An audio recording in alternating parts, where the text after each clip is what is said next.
Cameroon plans to be an emerging economy by the year 2035, but for that to happen, economic experts say the gross domestic product must increase by 8% annually.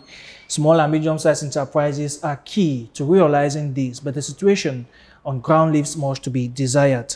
Most small and medium-sized enterprises fail to survive beyond the third year, while the rest that do are underperforming. To remedy the situation, a policy think tank in Cameroon is here with a sustainable solution. In this edition of In-Depth, my guest will unpack the special empowerment program for entrepreneurs as we also explore other issues of his career and the national life of Cameroon. Stay with us. My guest is a professional general and trauma surgeon with a burning passion for philanthropy and international development issues.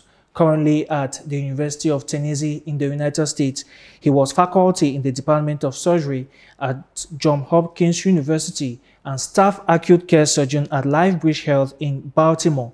He holds a bachelor's degree with honors in biological sciences from the University of Maryland, Baltimore County, a Doctor of Medicine degree from Vanderbilt University School of Medicine, and also completed his surgical residency training at Emory University School of Medicine in Atlanta, where he was also a global health research scholar. He holds a master's in public health from Bloomberg School of Public Health at the Johns Hopkins University and a master's in business administration from the Carey School of Business, also at the Johns Hopkins University. He is the founding president of the Cameroon Professional Society in the United States and the Association of Cameroon Medical Doctors in the United States of America. He has won multiple awards for his brilliant impact in the health economy as well as policy shaping, and is now the co-chair of the Denis and Lenora Foretia Foundation. Join me to welcome Dr. Denis Foretia to the program. Dr. Denis, thank you very much for talking to In-Depth and welcome to Dash Media. Thank you very much, Mr. Nsoesie, for this kind invitation. It is me, thanking you for inviting me. Yeah. This is really a fantastic organization, really proud of everything. So it's a great honor for me to be in studio with you. All right, the honor is shared. Now, the Denis and Lenora Foretia Foundation, the body which you are a co-chair, will be organizing the first flagship training for small and medium-sized enterprises in Cameroon. How did you come about this and why the interest in entrepreneurship? Well, I'll tell you that anybody in Cameroon or across Africa, when you ask folks, what is the number one problem that they face? The number one thing they'll tell you is that they need jobs. They need good jobs. When you say, what's the number two problem? They say jobs. The number three problem? Jobs. So the main problems that we face in our country is the availability of good paying jobs. Now, the question about entrepreneurship is very simple. Entrepreneurship is the lever through which we can create a lot of good paying jobs. It is the main way by which countries really get to improve their economic productivity. And it's the way for us to ensure that we can be addressing, in innovative ways, a lot of our pressing development challenges. So a focus on entrepreneurship is a no-brainer from my perspective. And it's something that for more than a decade, we have been really interested in the issue of entrepreneurship. How do we ensure that the entrepreneurship ecosystem in Cameroon and across Africa in general is really strengthened? How do we ensure that small and medium-sized enterprises that struggle, and as you rightly said at the opening, more than half of small businesses in Cameroon die before their third anniversary. That is really not good. It is bad. So how do we ensure that we can strengthen these small and medium-sized enterprises? We can make them more competitive, and we can ensure that they can create more jobs that will benefit everyone. That would allow them to put food on the table, that will allow them to ensure that they can pay for hospital bills and everything else. And so at our foundation, we've really been focused on that. And part of the things that we do at the Denis and Lenora Foretia Foundation is that we have a center which is the Small Business and Entrepreneurship Center. We call it SBEC.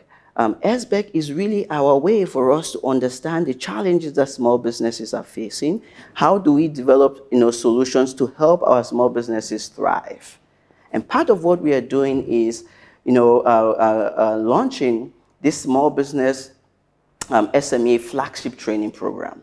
The understanding with this is that we want to identify promising SMEs in the country, figure out, and in working with them, the main challenges that they are facing and how we prepare them to be competitive, how we prepare them to be strong enough for them to have the internal capacity to strengthen themselves, be more competitive in getting, accessing finance, and in ensuring that their businesses can be primed for growth. And that's part of what we are looking to launch with the SME flagship training program that starts in a couple of days and will be across the country.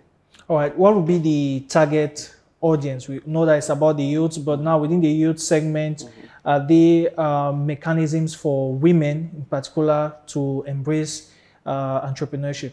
Oh, totally. Yeah, we are really focused. Part of this project that we've launched is with great support from partners is, we are trying to, promote prosperity and economic opportunity for women and youth. That is really our focus, women and youth. Now, that women are extremely innovative. But they are cut out from the system, especially the formal system. Yeah. There are lots of barriers that prevent them from accessing, capital, that prevent them from actually, owning property, and that make their ability to get, loans much more difficult than for, Cameroonian men. We got to face the reality. Our work is to ensure that we can reduce those barriers first. So we have a particular emphasis on women, young women, female entrepreneurs. We also have a major emphasis on youth. Youth unemployment, just as we've talked about, number 1, number 2, number 3 problems in our country is jobs, jobs, jobs. And we have the vast majority of our youth who are graduating today can't find good paying jobs. And the folks who get into entrepreneurship most of the time to try to create businesses for themselves, they're faced with all these challenges. So we have a particular emphasis on those kinds of businesses.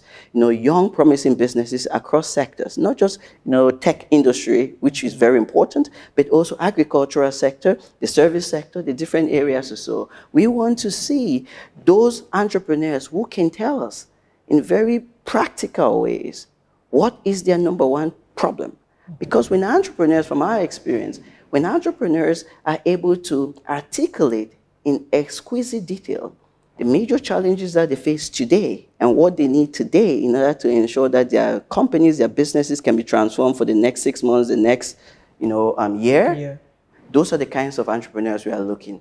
And those are the people we are looking to have, this long-term, working relationship with them to ensure that we help prepare them for greater opportunities, better financing, for them to grow and, employ more Cameroonians. All right, now, how would the selection process be done to get the candidates that will profit from the program? So thank you very much. The most important thing first is that folks need to be involved. We are looking for SMEs across the country. First, to be involved, to go to our website or to call our team in Cameroon, in Yaoundé, and be involved. Secondly, we are looking for entrepreneurs who are promising. So it's not people who are just waking up today after watching, this show and say, I'm an entrepreneur too. So I have to go apply. No, we are looking for, folks who have been in the business. Ideally 1-2 years in their business. We are looking for folks who can tell us, show us their cash flow. Now, because when you talk to any financial institution, any bank, they really look for 4 things when they look at, which particular SME they can support, if they do have the resources to support. What we will call the 4 C's. 1, what is the character of the business? And what kind of industry is it, operating? And what are the prospects in that industry? What's the character of the business, the character of the individual who is leading the particular business? That's the first C. The second thing is, what's the capacity? Both internal capacity and external capacity. What's the capacity within the team, if there is one, which hopefully is more than you alone in the company. What's the capacity there, internal capacity? And then secondly, what's the capacity for growth? Because if you're looking for funding, the banks or investors want to fund growth, want to fund expansion. What's the capacity for expansion? That's the second C. The third C is, what's the cash flow? We all know that cash is king. When you run out of cash, your business dies. So what is it? What's your current cash flow? Can you tell us what's your current cash flow? And lastly, collateral. We know collateralization is a big problem that we have in the country. Most of the time, we have a lot of dead capital in the country. You know, folks have businesses there, and they have land, they have homes. But those homes cannot be appropriately collateralized for a variety of reasons. And it's even worse for women. But we want to focus on the first, three things. Collateral, we can deal with it, later as we work on it. But we want to make sure that the SMEs that we are working with, part of our SBEC SME flagship training program, we can help strengthen them in the top three, and then work on the collateralization. But we have to prepare them, that when they present to a financial institutions and the partners that we work with, they are strong. They know the ins and outs of their businesses. They can articulate that very well, and they can project in the future what they anticipate their cash flows to be. All right. Now, you mentioned earlier that the program will hold across the country. I'm interested in the economically stricken regions, the Northwest, the Southwest, and the Far North region. Are there special arrangements for enterprises coming from those regions? Yes, there is. One of the beauty of this project that we've launched currently is in 5 regions where this is the pilot phase of it. So we're starting with 5 regions, and we're starting in the Northwest, the Southwest, the Littoral, and the Western region, the Central region. Those are the 5 regions that we are starting to pilot the project. And there is a special emphasis. Part of this is that there's a special emphasis on internally displaced individuals who, as part of the conflict, have bore the burden of the conflict, and they're particularly stricken for it.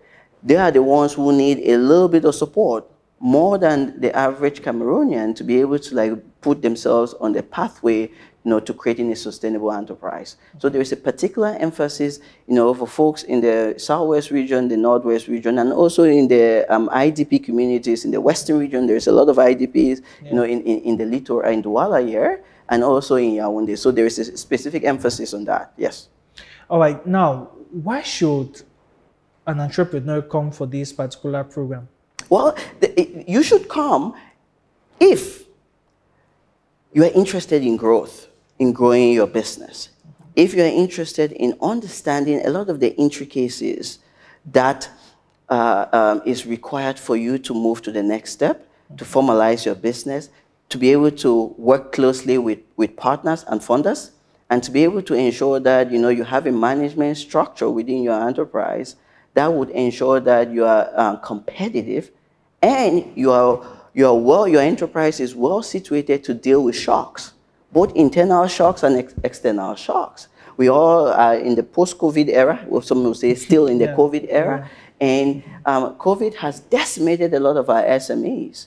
Now, SMEs that were more resilient, who had a better understanding of their core business, were much more prepared to weather those shocks. Part of this SME flagship training is to ensure that our SME leaders are better prepared to grow, but also to withstand shocks. Now, the other part of the things that we are working on as part of this initiative is that you and I are very well aware of the youth unemployment problem in our country. A lot of our youth, when they graduate with their masters, their first degrees, unfortunately, do not have the work skills that are needed most of the time, but also when they do, they are not able to appropriately better, put the best foot forward when they apply for jobs. I can tell you, having reviewed thousands of resumes and CVs, that there are little things that our job seekers can do to better communicate to potential employers what their real talents and strengths are, how they can be significant and strong team members if they do join the business, and why they are the best candidate for a position. When we announce a position at the foundation, for every position we announce, we probably get between 60 and 80 applicants. That's a lot of applicants for one position. So how do you differentiate yourself in this, in this group? And part of what we are also doing in this initiative is what we are calling, a job preparedness bootcamp, where or 3 to 5 days, we have folks who are looking in the job market for their available jobs to be able to better prepare them both in communicating the technical skills that they need or that they've acquired, and also the soft social skills that are important for you to be a very productive, important member of any team that you get to join. And so it's also another important thing for job seekers to look out for and to participate in these job preparedness bootcamps. Now, you mentioned about shocks earlier, and this training camp is coming at a time when the 2023 finance law is already operational with so many disturbing taxes for economic operators. How would you describe, or what would you tell an upcoming entrepreneur to do at this point in time in Cameroon? Well, this is the system that we are in. But to be very frank with you, I do not know of any SME, any small business, any business owner, large or small, who thinks that the recent taxes is a good thing.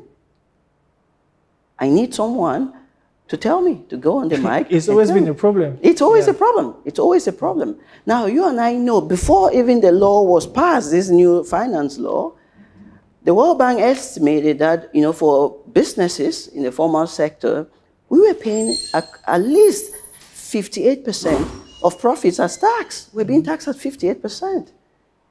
Now, can you imagine that, being taxed at that level? That is extremely, business killing. And we want the government to, enact policies that are business friendly. So the quick answer to your question is, it's not good. Taxes should be lowered, not increased. Now, is there other reason, or additional things to do? Is there a reason why it is this costly for us to register small businesses in Cameroon? There is no reason why it should cost more than 5,000 francs for you to register a business. The more businesses that we have operational in the country, the more taxes we can get once they are really productive. And also, it is very important for the government, in addition to reducing business registration fees, for government to reduce the regulatory burden that they have on banks and financial institutions who are trying to give out loans.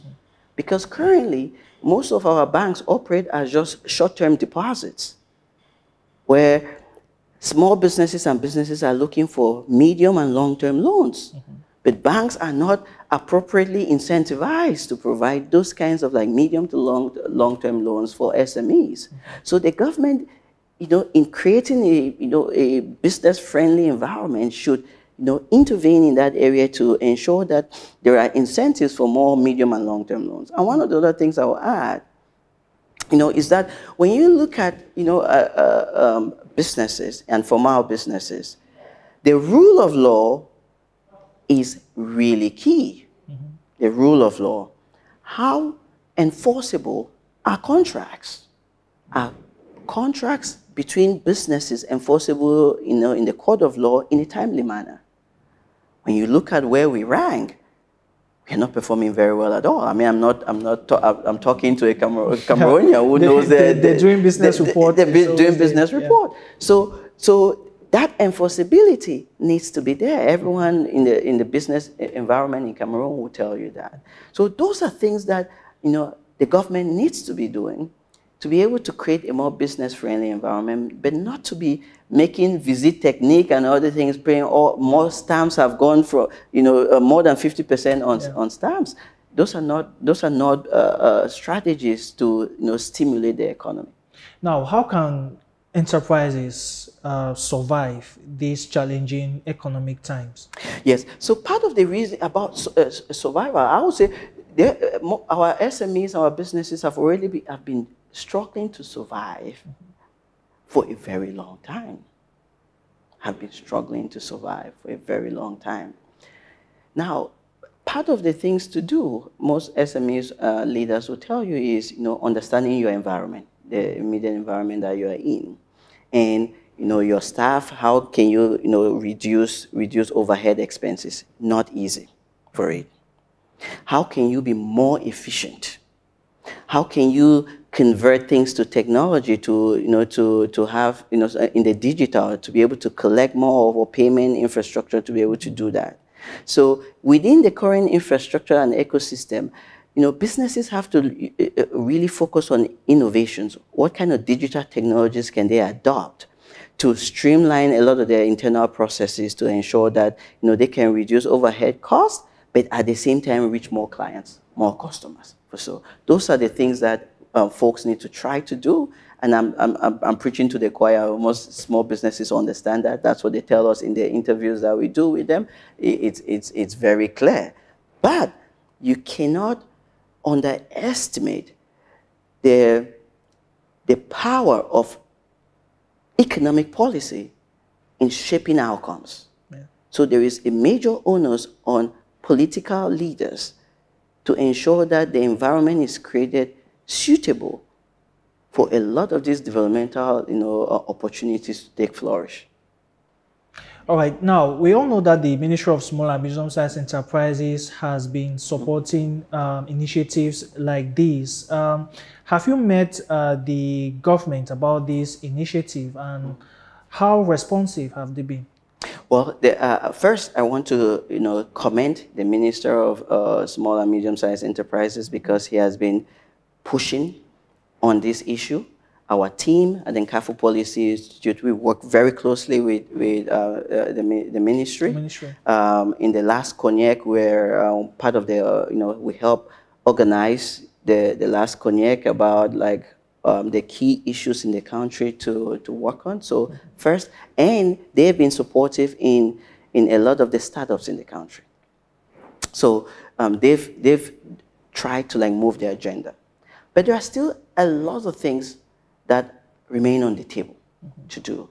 One of the things that we have been really advocating is a Startup Act, an act of parliament that really creates an environment for startups, for Cameroonian startups, that ensures that a more friendly ecosystem is put in place, that ensures that, tax exoneration for a decade is put in place, 10 years.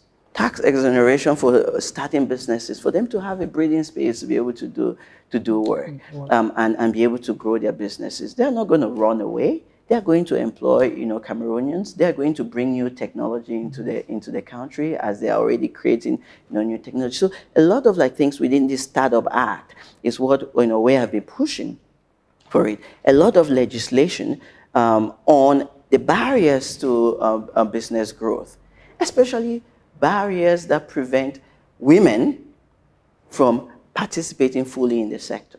When you go to create your ID card, as a Cameroonian man, they don't ask you if you're married. If you're married, yeah, sure. They don't ask you, right? Yeah.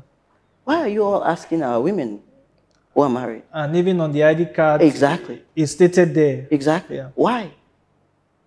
Why? We still have situations where, if a Cameroonian woman wants to go take a loan, the husband at times have to approve. Okay, approve. Why are you doing that? Why are you doing that to our women and not to the men? Why is the woman not approving the loans that men want to take? But we are doing that for our women. Why? It's not fair. There's nothing fair about that. But it's even worse.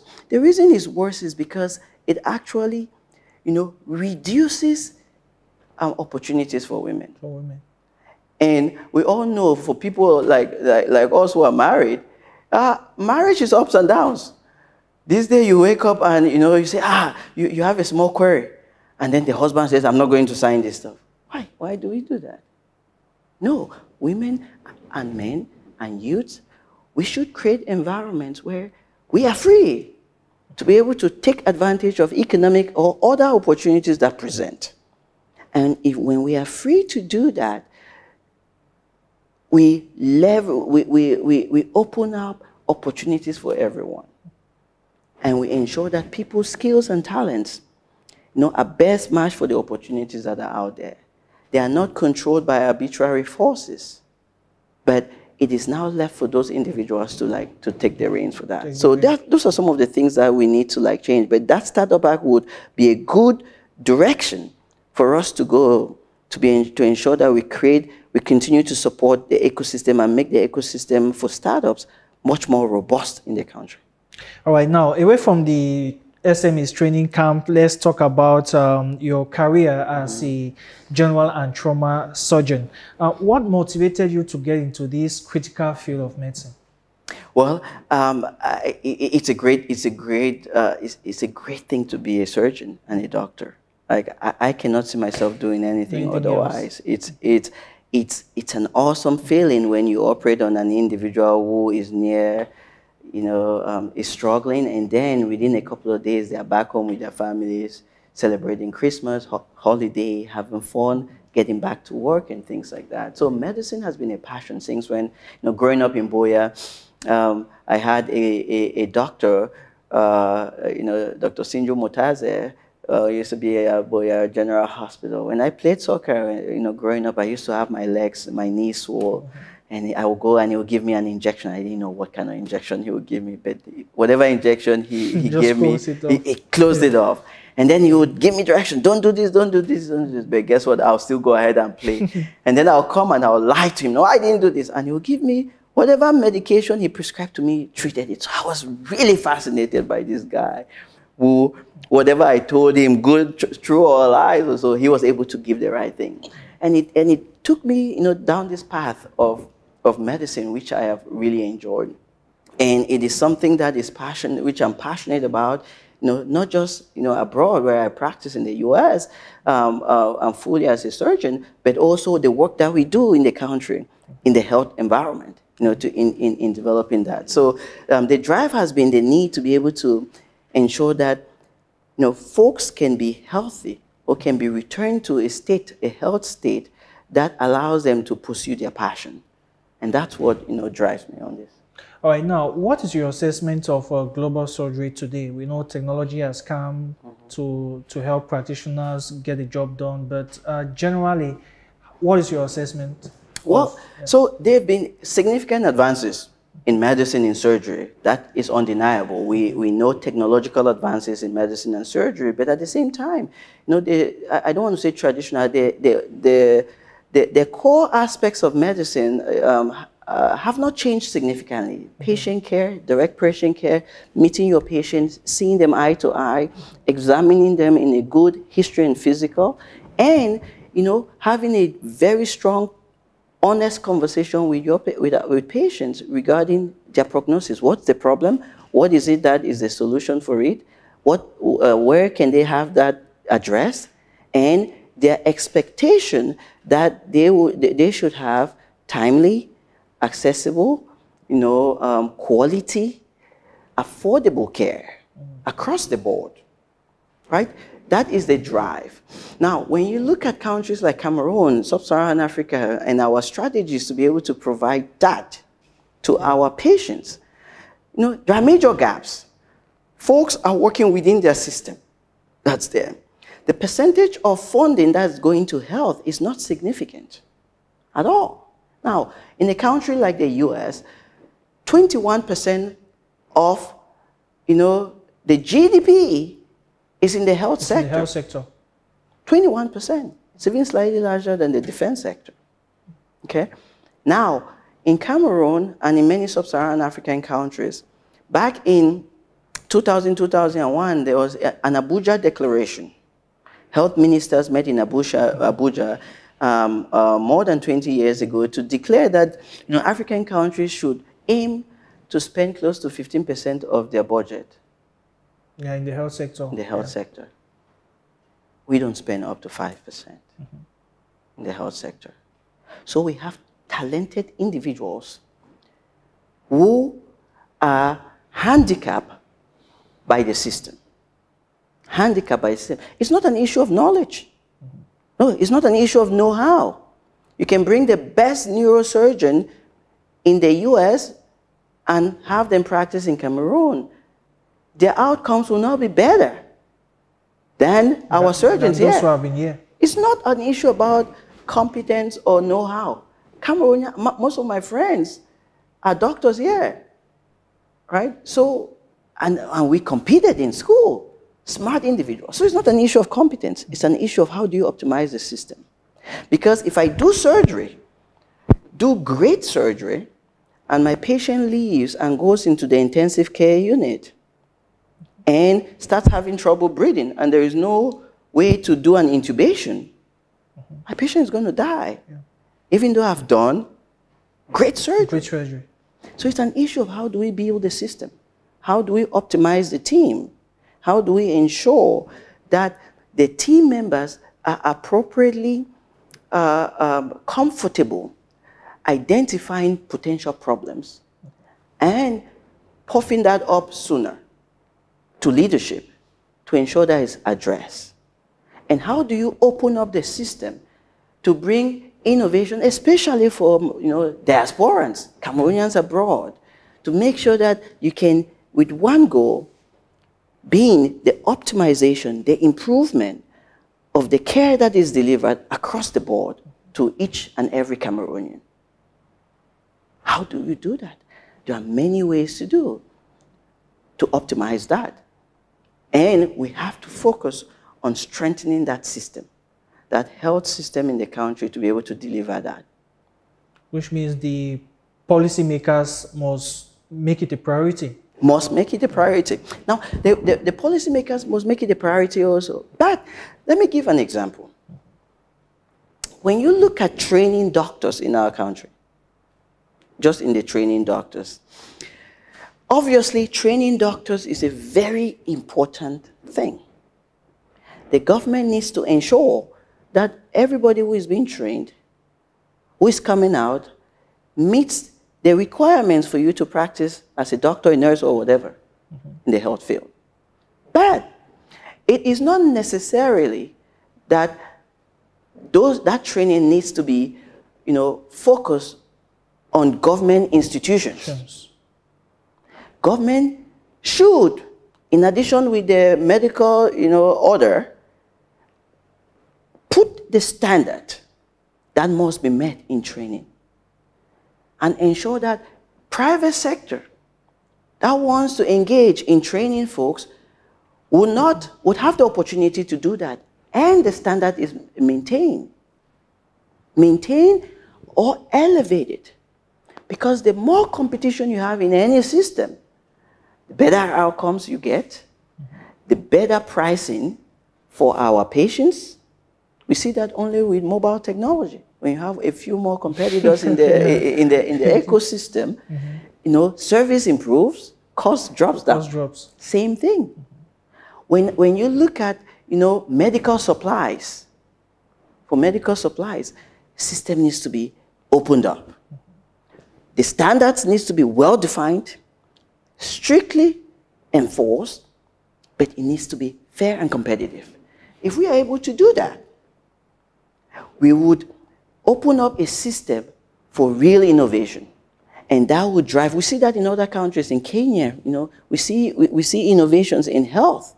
We see it in Rwanda. We see it in Ghana. For it. This is not some kind of non-African, solution. This is what we Africans in other places are doing. But there also more important thing, and let me add here briefly, it's an issue of the diaspora.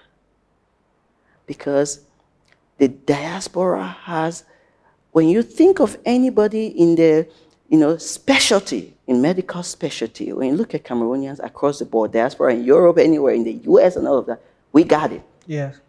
We got it. John Kengasong. John Kengasong. You have them, Alan Tita, Malfobi, across the board. We got it. It's not even a question. The issue is, how do you create a system that leverages them, that ensures that their capabilities can be amplified. That's where we have not done a good job at all. Yeah.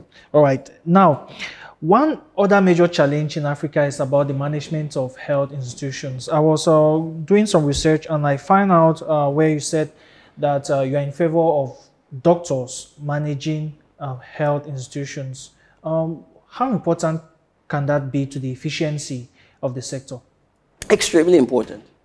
Extremely important. Now, part of the things that I say it's important for physicians to lead health institutions, it's first because there are certain things that you make choices when you run an institution as a leader. You make choices because at the end of the day, you ain't got all the resources in the world to be able to satisfy every need, every demand.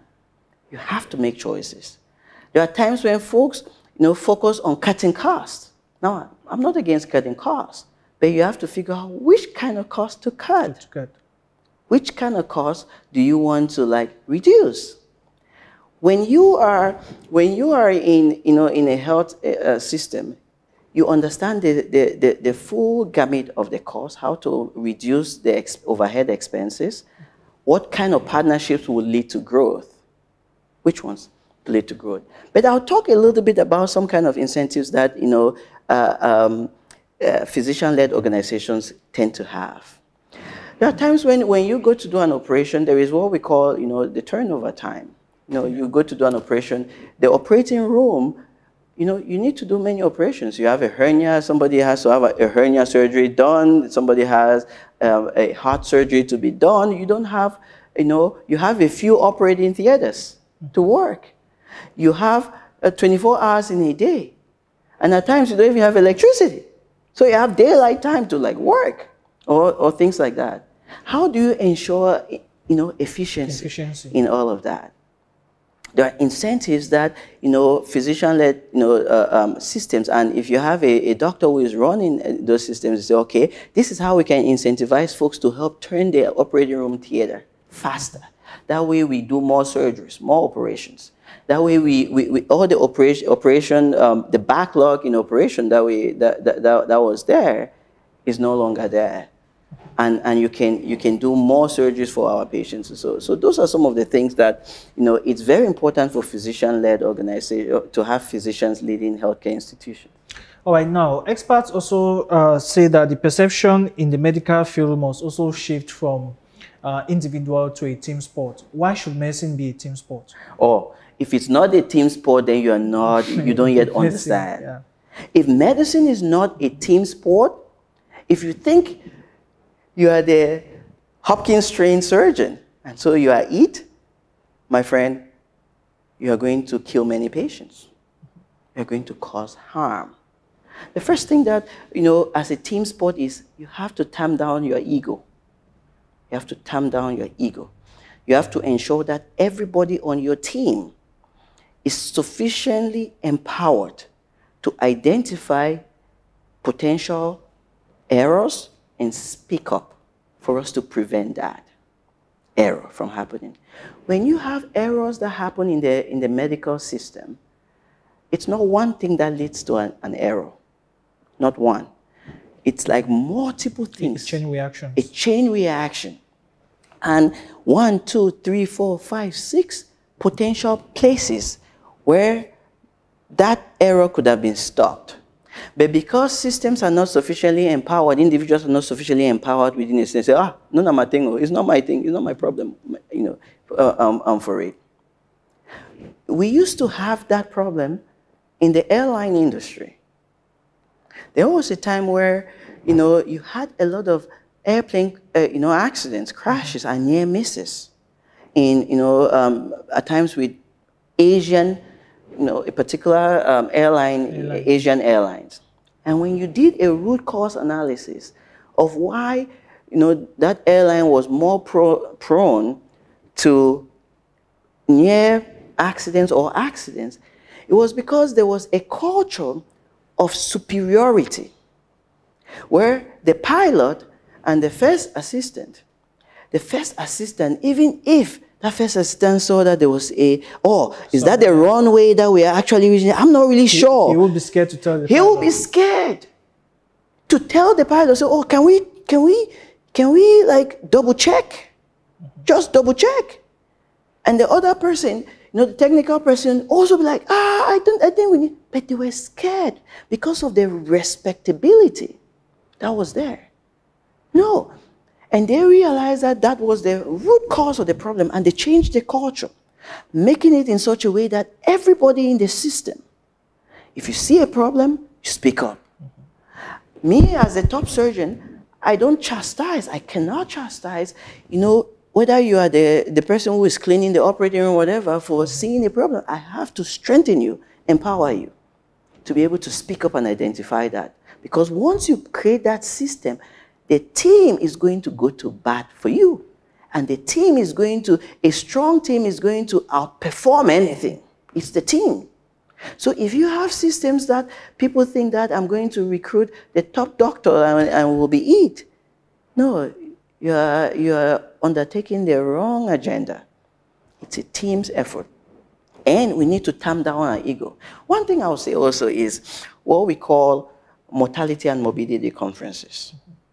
Okay, every week, all the operations that I do every week, and all my partners do in our department of surgery, every week is put on the big board, on the screen for everyone to see.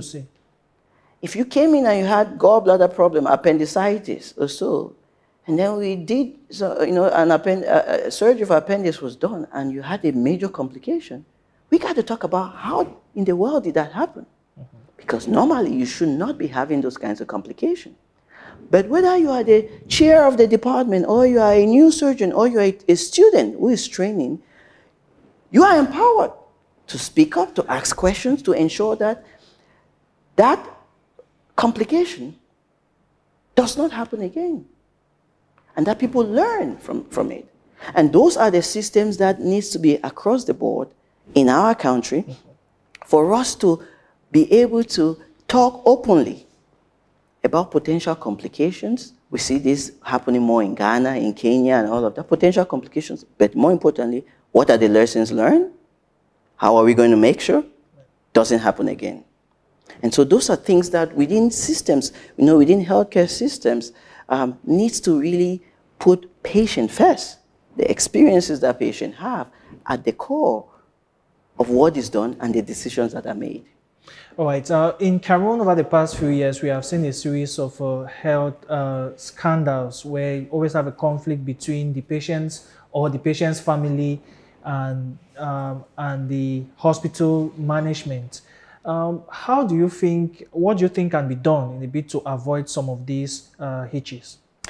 Now, my experience when I deal with quality care and how you do quality care is that most of the time, the number one thing that helps prevent this, misunderstanding is good communication from the get-go.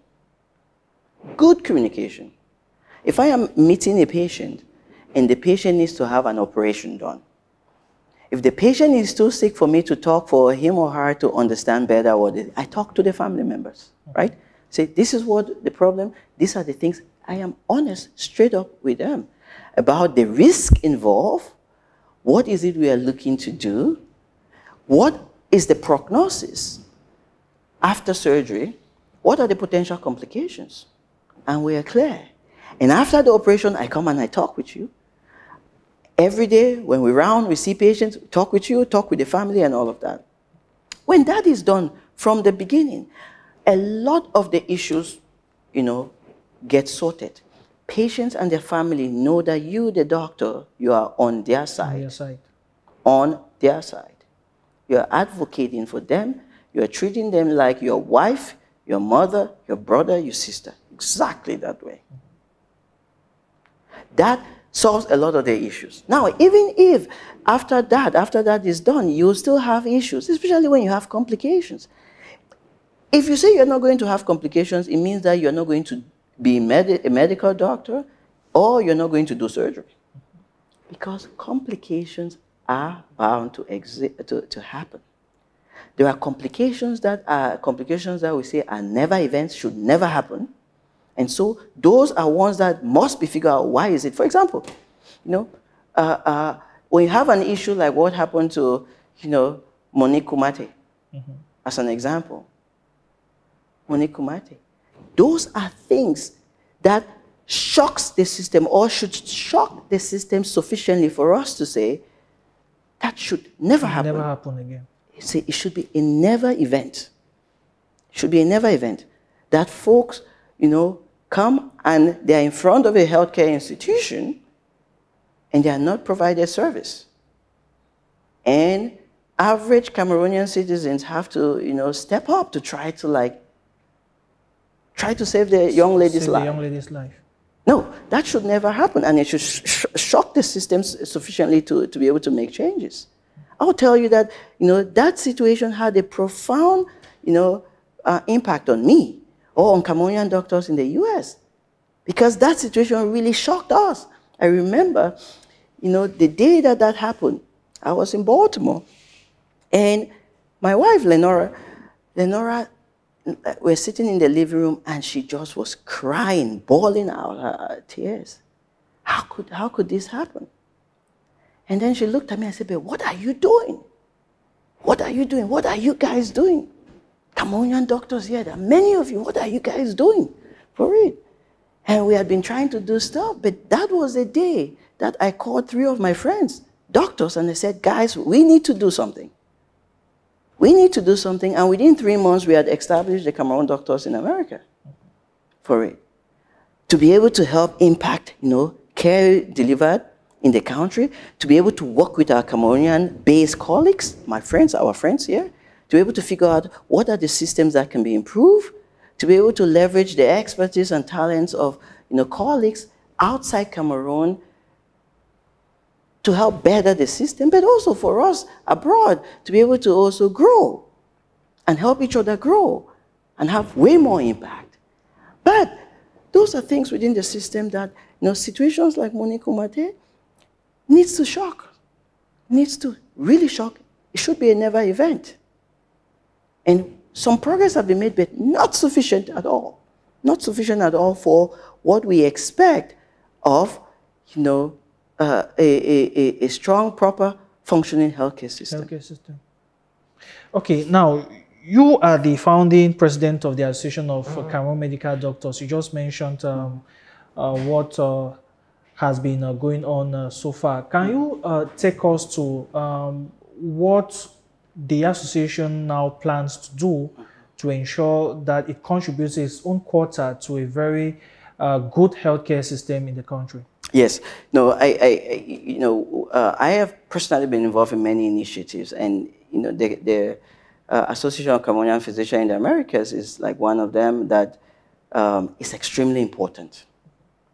It's extremely important what ACPA is doing. Part of the things that ACPA does, first, is from a technical aspect. Secondly, is from a resource aspect. Thirdly, is for a scientific research and promoting research innovation in the country aspect. And then fourthly, is for ensuring that young Cameroonian doctors, whether in the country or abroad, are put on a pipeline for success. Now, we have been working with the National Order, the Cameroon Medical Council, on how to ensure that there is bilaterality in this partnership, where Cameroonian physicians, can work and provide technical expertise at various universities and healthcare centers. So a lot of it is happening now. There is great collaboration at the University of Boya, University of Yaoundé 1, like the Cameroon Baptist Convention. So there are a lot of initiatives going on there. There was in Limbe, when there was the flood, there was initiatives there to support flood victims that the Cameroon medical doctors led. IDPs initiatives also for care, that's been delivered. But also research strengthening, academic research strengthening. in coaching that. Now, where we want to see, where it is important for this to go, it's in a partnership that ensures that those skills of Cameroonian physicians abroad can be appropriately leveraged. Appropriately leveraged. Whether it's in the diagnostic, upgrading diagnostics in the country, CT scans, what we call CAT scans, CAT scans or so in the country. How can we ensure that we can improve the diagnostic and pharmaceutical capacity in the country? There are modalities for that. There are pathways, to do that. How can we ensure that when you have, folks with the intensive care unit, how do we ensure that our critical care is improved? And importantly, how do we reduce cost of care? Now, a lot of Cameroonians go abroad for care, go to India for care. Medical tourism. Medical tourism for care. And Mr. Nsoesie, you may be surprised to hear that it's cheaper to get care in India than it is in Cameroon. A CAT scan in India is cheaper than it is in Cameroon. Now, you would think that in a place where there's a lot of technological advancing, the cost will be way, too much. Too much. No. But there are mechanisms for us to be able to do that in a country. So there is real need for this collaboration to improve that. The other thing that the ACPA does is, we have a lot of, Cameroonian trained doctors who come to the US and abroad, but most of the time, the rules of engagement in practicing medicine in the US is very complicated. It's very complicated. So our job on ACPA is to say, all these folks, young folks who are coming from Cameroon, to be able to, let's help them integrate the system, know the system, prepare for the exams, pass the exams, get into residency programs, and then be in positions where they can really substantively help Cameroon for it. So there's a lot that's happening. Okay, let's now talk about the Denis and Lenora Foretia Foundation. One of the key programs the foundation is running is a STEM program, which of course the promotion of science, technology, engineering, and mathematics. Why the focus on these 4 key fields? And so far, what has been the achievement? Well, thank you for that, Mr. Nsoesie, because when you look at STEM, for the audience, STEM stands for science, technology, engineering, and mathematics. STEM. And there are innovations are really driven by STEM. Innovations across the board, whether it's in engineering, mechanical engineering, road construction, buildings, architecture, all those kinds of things. Innovations are driven by STEM. Folks in the STEM areas, STEM fields or so. Now, in our country, it may shock you to know that folks who are graduating university, less than 20% of folks graduating university are graduating university from a STEM field. From a STEM field. How do we expect to have an innovative country, in country innovation, when less than 20% of our recent graduates are in the STEM fields? That needs to at least double to be competitive. The number of PhD candidates who are coming in the STEM field needs to quadruple for it. There is also the myth. You hear at times when people say, oh yeah, women, are not good at math. Women are not good at maths. That is a blatant lie. It is just false. Women are smart. When I was in school, when I was in Form 1, Form 2, Form 3, the person I was competing the most with was my colleague, a female. Yeah. Competing who is going to be #1 in this class this year. Was a female. Yeah. And she aced the math and science and all of that. We see that across the board. So that myth needs to be debunked. And we need to do our part to debunk that myth. So if we are going to actually develop our country, if we are going to be able to make sure that, I'll tell you this. A couple of years ago, here in Douala, at the port in Douala, they were working on a ship. One of my friends told me they needed a professional welder to do welding. Professional welder. Do you know that that person needed to come from, from a, I don't want to call a particular country, but a country in Europe, had to come to do professional welding, and they were paying that person $80,000 a year. $80,000, that's 40 million if you're saying an exchange rate of 500. Oh, 500. $80,000. Do you think that we lack welders in Cameroon? No, we do not lack welders in Cameroon. So if we are serious about developing our country, STEM has to be center in whatever policies that we are doing. And that's part of the reason why the foundation has a major emphasis on it. And we wanted to start by just saying, let's create a STEM prize. 5 million STEM prize competition that allows young students across the country, teams, 3 to 5 groups of students across the country, to pick a problem around their community and propose a solution for it. And come pitch that, compete, win, and see what you're going to do. But that made sure that young girls were competing. They were, I think the last time that it was done before COVID, it was a team of all girls that won the STEM prize. Brilliant, yeah. So that's the importance of STEM, and that's one of the things that is really, a core of the work we do.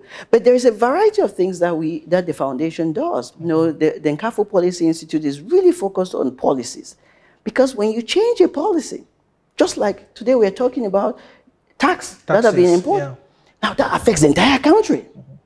If it's a bad policy, it takes a while for it to be changed. So we want to make sure that bad policies are not put in the books in the first place. And that the policies that we make are actually our policies, are not policies that are imposed on us. It's policies that you and I are saying, this is what is important for us. Because guess what? I am, in my 40s. I am an adult, I have kids. I am able to make my own decisions in my home. Cameroon as a country is 60 plus years. Are we not capable of making our own decisions regarding our own policies, regarding what is good for an average Cameroonian? Are we not capable of designing that from policy conception to adoption, implementation, follow-up of what is good for us? No, we don't need external forces to tell us, but we, most of the time, allow ourselves to be put in situations where external influence overtakes it. But that is not the problem of the external influence. If you make your house very well, everybody who is married knows, if your house is in order, there's no way external influence is going to break your house. If your house is in order, there's no way an external influence is going to shatter that. So those are policies that we put in place. We work on policies in the economic sphere, in the health sphere, in peace and security in the country, on governance issues or so. Our team really, is leading there. But we also are very involved in the next generation of leaders, the emerging leaders. And so every year we identify 20 plus, Cameroonians who are promising leaders for an emerging leader intensive program to help train the leaders of today and tomorrow, to take that leadership opportunity in a way that is focused on changing the developmental trajectory in our country, to ensure that our citizens are put at the center and that decision-making is centered on the welfare towards the benefit of that citizen. Okay, last year the foundation, the Nkafu Policy Institute, which of course is part of the foundation, backed the Liberty Awards. How significant is that recognition?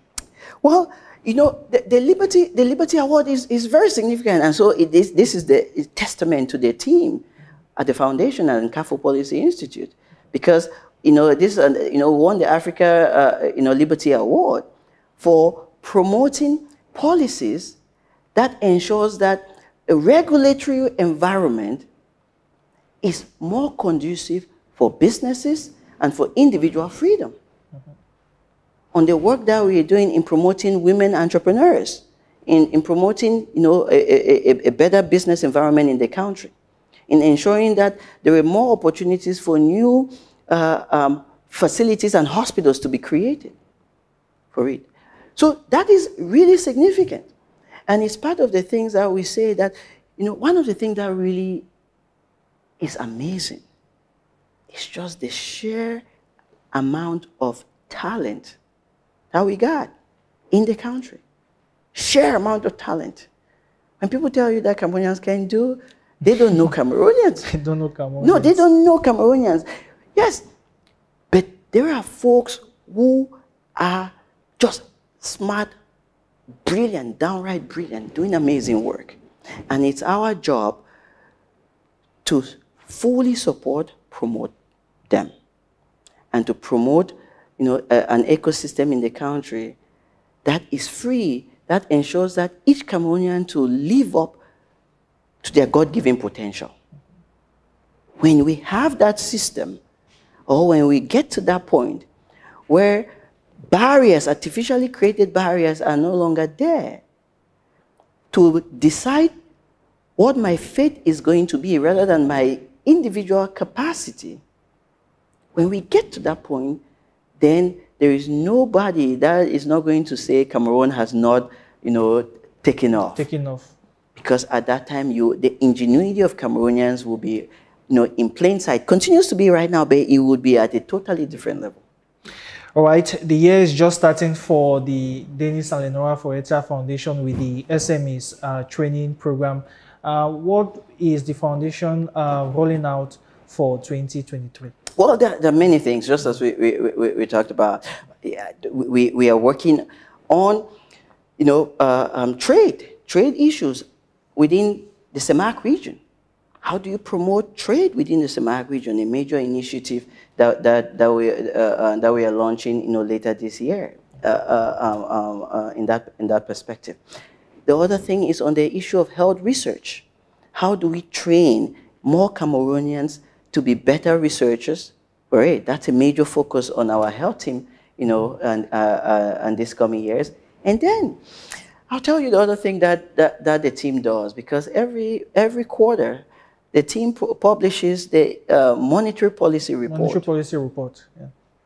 Now, what the monetary policy report does is that we assess the policies that the central bank, BEAC, put in place during the last quarter and assess its effectiveness in shepherding the growth of the country and the policies in the country. And we produce a report that says what should be the policy for the betterment of Cameroonians in the next monetary policy meeting of BEAC. Very important. And the Prime Minister's office actually was one of those things that recognized the importance of that report. That is really influential in saying these policies are not friendly for Cameroonians. These are things that need to be changed.